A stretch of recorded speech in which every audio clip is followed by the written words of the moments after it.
इस समय तो दिलजीत सिंह अपने कॉन्सर्ट के चलते सुर्खियों में हैं। बॉलीवुड से लेकर हॉलीवुड तक दिलजीत का डंका बज रहा है और सेलिब्रिटीज तक उनके गानों पर झूमते नजर आ रही हैं। वो अपने कॉन्सर्ट दिल्ली ओमिनाटी टूर के लिए छाए हुए हैं। प्रोफेशनल लाइफ में हमेशा सुर्खियों में रहने वाले दिलजीत अपनी पर्सनल लाइफ को काफी हद तक सीक्रेट रखते हैं। हालांकि उनके चाहने वाले तो उनके बारे में सब कुछ जानने के लिए एक्साइटेड रहते हैं। अपनी लाइफ को शोबीज लाइमलाइट से दूर रखने वाले दिलजीत के बारे में खबरें ऐसी थी कि वो पहले से ही शादीशुदा हैं और उनका एक बेटा भी है। हालांकि दिलजीत ने पहली बार दिल्ली ओमिनाटी टूर के दौरान अपनी फैमिली से रूबरू करवाया था।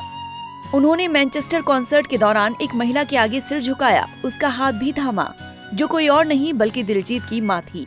दर्शकों को बताते हुए उन्होंने कहा था कि ये मेरी माँ है। इसके बाद सिंगर एक और महिला के आगे झुके और सिंगर ने कहा, वो मेरी बहन है और मेरा परिवार आज यहाँ आया है। चलिए आपको दिलजीत दोसांझ की जिंदगी की कुछ खास बातें बताते हैं। दिलजीत दोसांझ का असली नाम दलजीत सिंह दोसांझ है। जालंधर के जिले फिल्लौर तहसील के दोसांझ कलां से ताल्लुक रखने वाले दिलजीत एक जाट सिख परिवार से हैं। दिलजीत के पिता बलबीर सिंह पंजाब रोडवेज के पूर्व कर्मचारी रह चुके हैं, जबकि मां सुखविंदर हाउसवाइफ हैं। उनका एक छोटा भाई और बड़ी बहन है। दोसांझ ने साल 2002 में अपने करियर की शुरुआत की, लेकिन उन्हें पहचान 2005 में आई एल्बम स्माइल और 2008 में आई चॉकलेट से मिली। वहीं साल 2016 में उन्होंने उड़ता पंजाब से बॉलीवुड में एंट्री ली। इसके बाद वो गुड न्यूज में नजर आए। साल 2020 तक उन्होंने 5 बार सर्वश्रेष्ठ अभिनेता के लिए पीटीसी पुरस्कार जीता, लेकिन उनके गीत गॉड ने उन्हें एक अलग ही फेम दिया। दिलजीत की मैरिड लाइफ के बारे में अक्सर खबरों में यही आया है कि इंडियन अमेरिकन महिला संदीप कौर से उनकी शादी हुई है और उनका एक बेटा भी है। लेकिन इसी के साथ बाद में ये भी खबरें आईं कि उनकी शादीशुदा लाइफ में कुछ सही नहीं चल रहा। टाइम्स नाउ की रिपोर्ट की माने तो दिलजीत की शादी टूट चुकी है। वो 6 साल पहले पत्नी से अलग हो चुके हैं। साल 2017 में उनका रिश्ता टूट गया था, लेकिन बेटे की खातिर वो रिश्ता बचाने की कोशिश कर रहे थे। लेकिन जब चीजें बेहतर नहीं हुई तो दोनों ने 2019 में रास्ते अलग कर लिए। दिलजीत के बेटे की कस्टडी उनकी पत्नी को मिली है। हालांकि इन बातों में कितनी सच्चाई है, हम उसकी पुष्टि नहीं करते। न्यूज 18 को दिए एक इंटरव्यू में एमी वर्क ने कहा था, दिलजीत पाजी के नजरिए से देखें तो ये उनका पर्सनल मैटर है, ये उनका परिवार है। कोई वजह जरूर होगी कि वो उन्हें दुनिया से नहीं मिलवा रहे हैं। मेरी भी पत्नी और एक बेटी है और मैं भी नहीं चाहता कि वो पब्लिक में आए।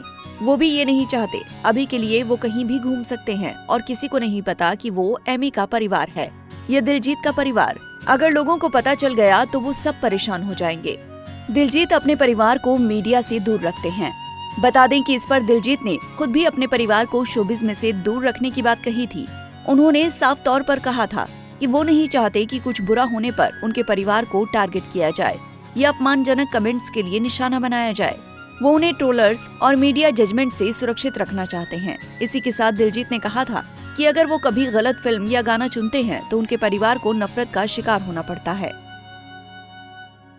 दिलजीत ने एक बार ये खुलासा किया था कि शुरुआती सालों में उनके परिवार को काफी आलोचनाओं का सामना करना पड़ा था। तब से उन्होंने अपने परिवार को कभी भी शोबिज का हिस्सा नहीं बनाने का फैसला किया।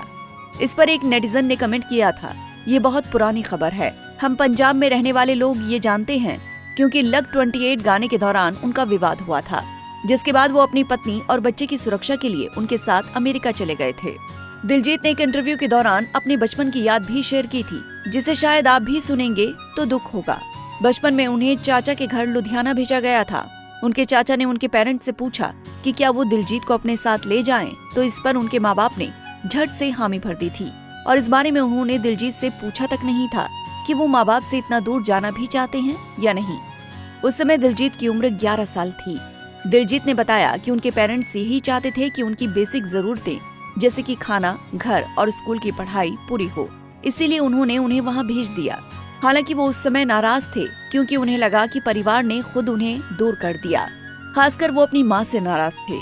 उन्हें दिवाली बहुत पसंद थी, लेकिन एक बार घर छोड़ने के बाद वो कभी इस त्योहार को परिवार के साथ नहीं मना पाए।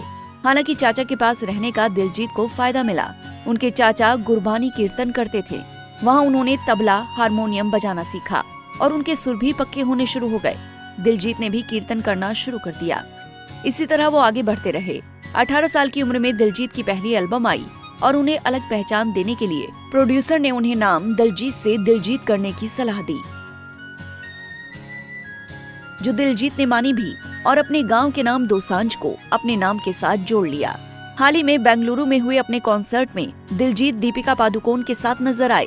दोनों ही फेमस सेलिब्रिटीज को एक साथ देखकर उनके चाहने वाले काफी खुश नजर आए। खैर, दिलजीत दोसांझ की सिंगिंग आपको कैसी लगती है, हमें कमेंट बॉक्स में बताना ना भूलें। ऐसे ही और वीडियोस के लिए आप नारी के पेज को YouTube पर सब्सक्राइब, फेसबुक पर लाइक और इंस्टा पर फॉलो करना ना भूलें।